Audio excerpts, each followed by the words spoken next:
கோவை மாவட்டம் கிணத்துக்கடவு ஒன்றியத்திலே மெட்டுவாவி பகுதியில் சிப்காட் வருவதாக தகவல் அறிந்ததை அடுத்து தொடர்ந்து இந்த ஒரு மாத காலமாக இந்த பகுதியிலே தொழில் பூங்கா வரக்கூடாது என்று பொதுமக்களும் விவசாய பெருமக்களும் மற்ற கட்சியினரும் அனைவரும் விவசாயியாக ஒன்றிணைந்து இந்த போராட்டத்தை முன்னெடுத்துள்ளோம்.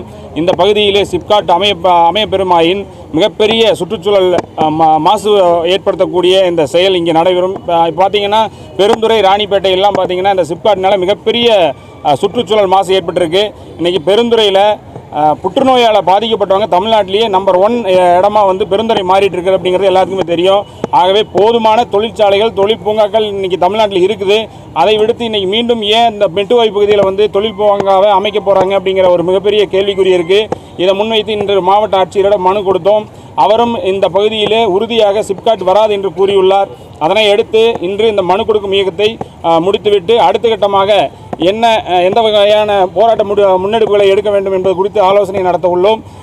இந்த சிப்காட் பகுதி இந்த பகுதியில் அமையுமானால் மிகப்பெரிய சுற்றுச்சூழல் மாசு ஏற்படும்.